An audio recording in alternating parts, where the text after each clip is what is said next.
नमस्कार विद्यार्थी मित्रांनो, चला तर सुरुवात करूया आपल्या व्होकॅब्युलरी सिरीजचं. हे 7वं लेक्चर आहे. टीसीएस ची व्होकॅब्युलरी आपण कंडक्ट करतोय आणि यामध्ये विविध इडियम्स ह्या आतापर्यंत कशा वापरण्यात आलेल्या आहेत, कुठल्या यूज करण्यात आलेल्या आहेत किंवा विचारण्यात आलेल्या आहेत, या इडियम्स आपण बघतोय. चला तर वळूया आपल्या पहिल्या इडियम्स कडे.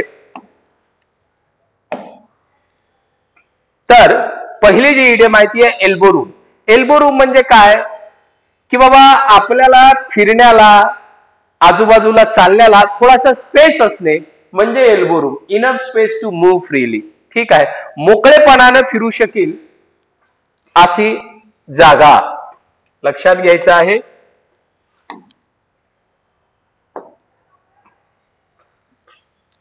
मोकळेपणाने फिरू शकू एवढी जागा. एल्बो रूम म्हणजे काय? हालचाल करण्या इतकी मोकळी जागा, पुरेसा अवसर किंवा पुरेसा अवकाश. Could you give him elbow room so that he could move. तू त्याला थोडासा जागा देशील का जेणेकरून तू पुढे जाऊ शकेल, तो जरासा सरकू शकेल. ठीक आहे. There was not a elbow room in the meeting hall. म्हणजे हलण्यासाठी सुद्धा मीटिंग हॉल मध्ये काय नव्हती, जागा नव्हती. अशा प्रकारे यूज कोणाचा होतो? एल्बो रूमचा होतोय. चला वळूया आपल्या नेक्स्ट इडियम कडे. जी नेक्स्ट इडियम आहे ती आहे बघा एल्बो रूम साठी. Elbow room, inner space to move around an area easily. The mall is so crowded today that there is hardly any elbow room at all. किती crowded mall आहे आज, mall मध्ये खूप गर्दी आहे, थोडीशी जागा नाही फिरायला. Next one, an old or a voice head on young shoulders. लक्षात घ्यायचं आहे. काय म्हटलं? an old or a voice head on young shoulders. म्हणजे काय असतं, याचा अर्थ होते a child or young person who think and talks like old किंवा matured people. an older person who has more experience of life. म्हणजे काय? असे एखादे लहान मूल किंवा तरुण व्यक्ती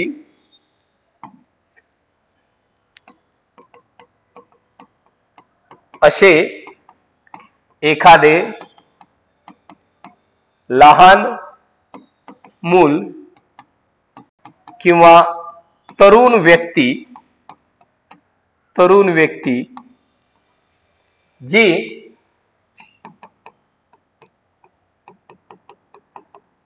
म्हाताऱ्यासारखी किंवा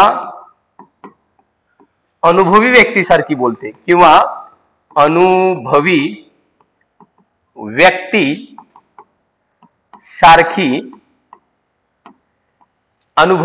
सारखी बोलते.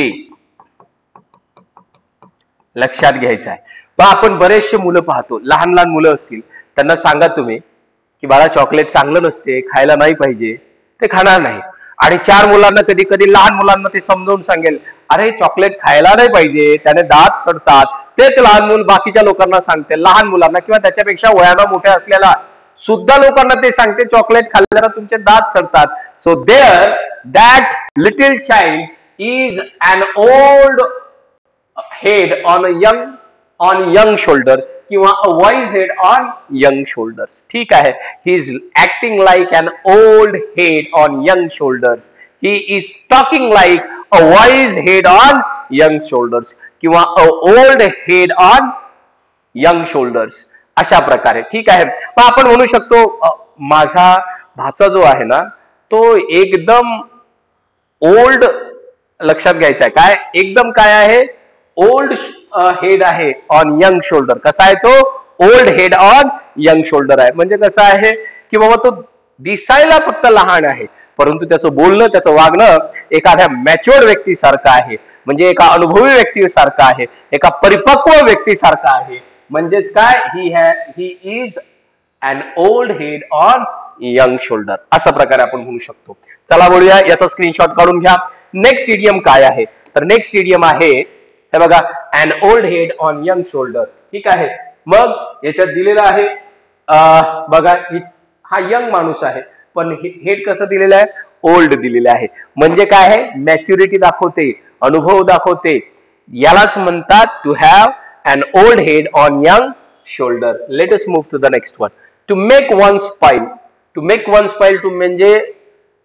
स्माइल म्हणजे to make a lot of मनी.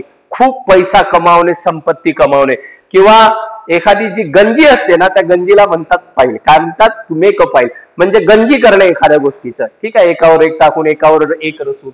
मग he was a car salesman who had made his file in the Thatcher years. ठीक आहे, थॅचर्स इयर्स. मग काय आहे, तो काय होता? सेल्समन होता. Who had made his file, ज्यानं पैसा केला कुठं? In the Thatcher years. कुठे केला? In Thatcher's years. मग टू मेक अ फाईल म्हणजे काय? A large accumulation or quantity, खूप मोठं प्रमाण किंवा क्वांटिटी किंवा गंजी ज्याला म्हणतो, ते म्हणजे to make a file. I hope you got it. Let us move to the next. हे बघा, त्याचे चित्र दिलेले आहेत थोडेसे, पैशाचं आणि लाकडाचं आणि इकडे मातीचं. these are the files. Next one, on the ball. काय आहे? on the ball. on the ball चा अर्थ काय होते? To be alert, attentive and competent. ठीक आहे. मग काय? In and competent in any situation. एक कॉम्पिटंट इन एनी सिच्युएशन, हे खालीवर झालेला आहे. याचा अर्थ काय आहे? याचा अर्थ आहे to be alert, attentive and competent in any situation. इथं फुल स्टॉप आहे, हे वरती असायला पाहिजे. Alert to new ideas, methods and trends. Maintaining contact with customers keeps me on the ball, म्हणजे मला अलर्ट ठेवते, जागरूक असणे किंवा ठेवणे. जागरूक असणे किंवा ठेवणे. जागरूक ठेवणे किंवा असणे, अलर्ट असणे. ठीक आहे. I am always on the ball. If somebody comes and shout in my loneliness, it doesn't bother me. मला काही फरक पडत नाही, because I am always alert. Because I am always alert. Nobody can attack me. Why? Because I am always on the ball, म्हणजे I am always alert. ठीक आहे. मग इथं दिलेलं आहे alert to new ideas, methods and trends. त्यानंतर इथं वाक्य दिलेलं आहे, ते एक्झाम्पल आहे, याचा स्क्रीनशॉट करा. चला वळूया आपल्या नेक्स्ट इडियम कडे आणि बघूया नेक्स्ट इडियम काय आहे. हे त्याचं एक example. Cudgel one's friends. Cudgel one's friend, I don't know where I left my book. I'm trying to cudgel my brain, but I'm unable to remember it. I am unable to remember it. याच्यासाठी मागच्या lecture मध्ये आत्ताच हे 5 नंबरचं जे मी घेतलेलं आहे TCSचं, कटजल brain साठी आणखी एक इडियम दिलेली आहे. कुठली दिली आहे? To rack one's brain. बघून घ्यायच्या हा. टू रॅक वन्स ब्रेन काय दिलेली आहे? टू रॅक वन्स ब्रेन म्हणजे to cudgel one's brain, to think very hard और try to remember something you have forgotten. एखादी गोष्ट तुम्ही विसरलेत ना, ती गोष्ट he cudgel his mind but he couldn't remember what his name was.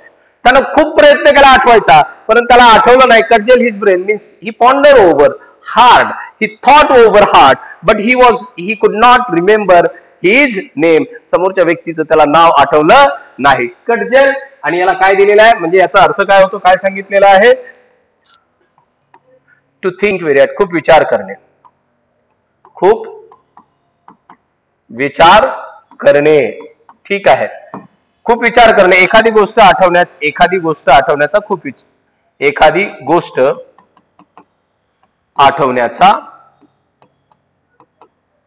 खूप प्रयत्न करणे. खूप प्रयत्न करणे म्हणजे to cudgel your brain. Are you trying to cudgel your brain? की मी हे कुठं तुम्हाला शिकवलेलं आहे? ठीक आहे. म्हणजे लक्षात घ्या, मी काय are you trying to cudgel your brain? Where did I teach you this idiom before? Yes, in the last lecture. I hope you got it. Let us move to the next one. The next one is rack one's brain. This idiom is given. All right. Now play it by ear to decide what to do as things happen instead of planning in advance. ठीक आहे. म्हणजे वेळेवर बघू काय आहे ते. म्हणजेच काय? play it by ear. पूर्व योजना न करता जशा गोष्टी घडतील तसे निर्णय घेणे. म्हणजे जसं होईल तसं म्हणजे वेळेवर बघू. म्हणजे काय? वेळेवर, त्या वेळी ठरविणे, आयत्या वेळी ठरविणे, आयत्या वेळी. ठीक आहे. मग काय करायचं? उद्या पाहून येणार काय करायचं आहे? Play it by year. बघू वेळेवर ठरवू काय करायचं आणि काय नाही करायचं आहे. अरे आपल्याला बाहेर फिरायला जायचं, काय काय घ्यायचं सोबत, प्ले इट बाय इयर, बघू वेळेवर बघू काय घ्यायचं आहे काय नाही, म्हणजे play it by ear. I don't know what my brother's reaction will be, so I just play so I will just have to play it by ear. पण मी आयत्या वेळेवर ठरवलेल की काय असेल काय नाही त्याचं रिॲक्शन मला माहित आहे, नंतर बघू, तेव्हाच तेव्हा बघू, म्हणजे play it by ear. I hope you got it. याचा स्क्रीनशॉट करा. चला नेक्स्ट त्याच्यावरती. Next, you have to bear something in mind, to keep in mind. Keep in mind, don't touch my books henceforth. याच्यानंतर माझ्या पुस्तकांना touch करायचं. Keep in mind म्हणजे लक्षात ठेव, warning type. Keep in mind, bear in mind. Bear in mind, you have to complete the task before 5 o'clock. Bear in mind. Bear in mind, you cannot enter this room. लक्षात ठेव, लक्षात ठेव. असं करायचं नाही, असं केलं पाहिजे. म्हणजे you are reminding or warning them about something important which they should remember. एखाद्या महत्वाच्या गोष्टीची काय देणे, चेतावणी देणे. एखाद्या, त्याचा अर्थ काय होतो, एखाद्या महत्वाच्या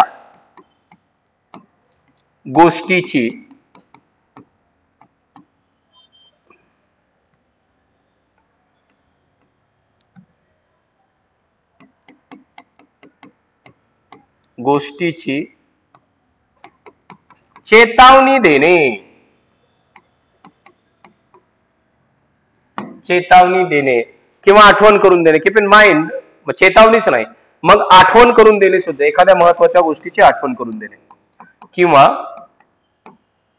एखाद्या महत्वाच्या गोष्टीची आठवण करून देणे.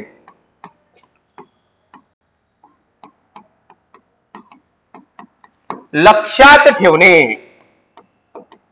लक्षात ठेव असे म्हणणे. असे म्हणणे, मला वाटतं उलट मांडलं मी, असो, असे म्हणणे समजून घ्यायचं आहे. Bear in mind, you have to watch all the lectures in order to understand this vocabulary.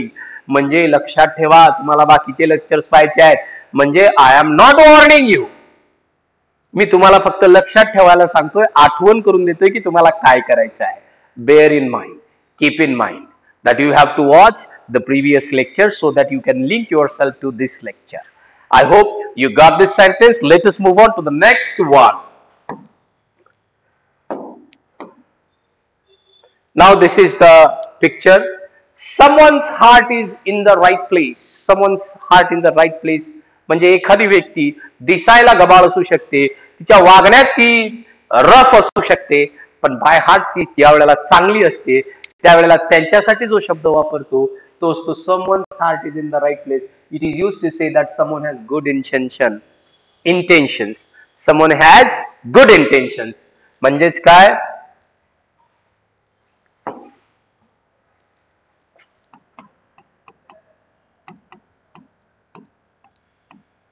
एखाद्या व्यक्तीचे किंवा व्यक्तीचा उद्देश चांगला असणे. उद्देश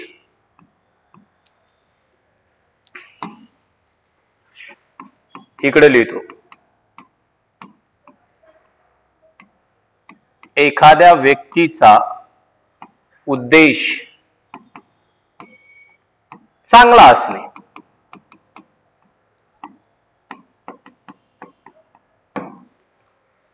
ठीक आहे, ही मेसी किंवा एखादी व्यक्ती चांगली असते. एखादी व्यक्ती दिसायला किंवा वागण्यात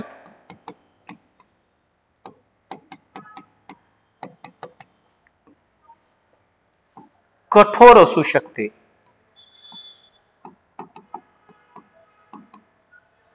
कठोर असू शकते, परंतु मनाने ती व्यक्ती मात्र चांगली असते.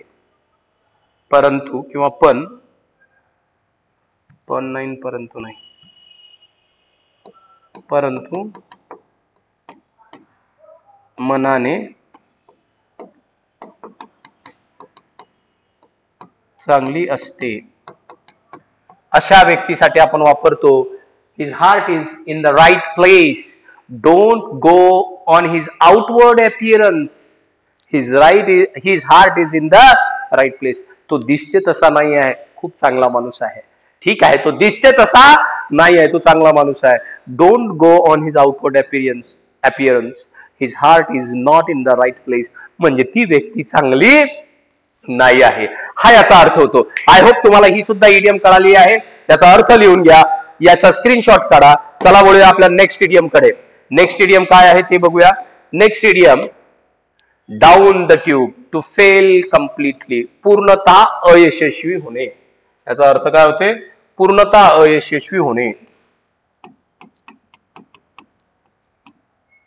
अयशस्वी होणे, पूर्णतः यशस्वी होणे. Down the tube, if business doesn't pick up soon, the company will go down the tube. If you do not study right now, you will go down the tube in the examination. म्हणजे परीक्षेत तू पूर्णतः fail होशील. ठीक आहे, मी म्हटलं if you do not study, तुम्ही जर आता अभ्यास नाही केला तर you will go down the tube in the examination. You will go down the tube in the examination म्हणजे एक्झाम मध्ये तुम्ही पूर्णतः अयशस्वी व्हाल, हा याचा अर्थ आहे. I hope you got it. याचा स्क्रीनशॉट काढून घ्या. वळूया नेक्स्ट इडियम कडे. नेक्स्ट इडियम काय आहे बघूया. Stone's throw. स्टोन्स थ्रो म्हणजे काय? एकदम जवळ असणे. स्टोन्स थ्रो म्हणजे काय? जवळ असणे, जवळ असणे, जवळ असणे, खूप जवळ असणे. असं करा, खूप जवळ असणे. He live stone's throw away from my house, म्हणजे माझ्या घरापासून अगदी हाकेच्या अंतरावर राहतो. कसं? हाकेच्या अंतरावर. हाकेच्या अंतरावर म्हणजे काय? जवळ. हाकेच्या अंतरावर, खूप जवळ असणे किंवा हाकेच्या अंतरावर. हाकेच्या अंतरावर. Where is that hotel? It is at stone's throw away. जवळ आहे, अगदी जवळ, हाकेच्या अंतरावर. ठीक आहे. I hope you got this idiom also. Let us move to the next one. The next idiom is at one's finger tip और readily available, किंवा ॲट वन्स फिंगर ट्रिप याचा अर्थ होतो रेडिली अवेलेबल, ऍक्सेसिबल. ठीक आहे, एकदम जे उपलब्ध असते ना, इझिली उपलब्ध जे असते ना, ते सहज जे उपलब्ध असते त्याला म्हणतात at one's fingerprint. At one's फिंगरप्रिंटचा अर्थ काय होतो सर्वांनी बघायचं. ॲट वन्स फिंगर टिप याचा अर्थ होते सहज उपलब्ध असणे. सहज उपलब्ध होणे किंवा असणे. होण्यापेक्षा असणे जास्त प्रॉपर आहे. असणे. Until we have more facts at our fingertip, there is no use in speculating. जोपर्यंत आपल्याकडे एखाद्या आणखी काही गोष्टी येत नाहीत, रेडिली अवेलेबल नाहीत, ऍक्सेसिबल नाही, तोपर्यंत आपण काही म्हणू शकत नाही. I have everything at my finger tip. सर्व काही माझ्या जवळ आहे, इझिली अवेलेबल आहे. I have everything at my finger tip म्हणजे माझ्या जवळच आहे, उपलब्ध आहे, सहज आहे, पाहिजे त्यावेळेला मी ते घेऊ शकतो. ठीक आहे. Let us move to the next one. Next one is from pillar to post. From pillar to post म्हणजे काय? या ठिकाणाहून त्या ठिकाणावर, त्या ठिकाणाहून या ठिकाणावर. ठीक आहे. नुसतं पळवणे, विनाकारण पळवणे म्हणजे from pillar to post. Okay. My teacher asked me to get the sign of the principal and I ran from pillar to post to get his sign. Ultimately, when I did not get his sign, my teacher said, "No need his. Don't worry, we don't need his sign." म्हणजे शेवटी टीचरनं म्हटलं काही गरज नाही आपल्याला प्रिन्सिपलच्या सहीची, तू येऊन बस क्लासमध्ये. मग नुसतं काय केलं? I was running from pillar to post. इथून तिकडे तिकून इकडे अशी जी पळधळ असते किंवा पळधळ असते त्याला आपण काय म्हणतो असतो? From pillar to post, meaning from one place to another. एका ठिकाणाहून दुसऱ्या ठिकाणी विनाकारण काय करणे? पळवणे किंवा पळणे म्हणजेच from pillar to post. We were compelled to run from pillar to post from morning to get the sign of an officer concern. ठीक आहे. बस पळवलं लावलं ते एका ऑफिसरची, एका अधिकाऱ्याची सही घेण्यासाठी. काही गरज नव्हती बहुतेक त्याची. चला मूव करूया नेक्स्ट. त्याच्यावरती नेक्स्ट जी इडियम आहे आपली ती बघूया. नेक्स्ट इडियम काय आहे? इथं ज्या आहेत त्या इडियम ज्या संपलेल्या आहेत. ह्या इडियम सुद्धा बघा, मागच्या इडियम सुद्धा बघा, लिहून घेत चला, वापरत चला. कुठं काही अडचण आली तर कमेंट करत चला. I am always there with you. Thank you very much guys. See you in the next lecture.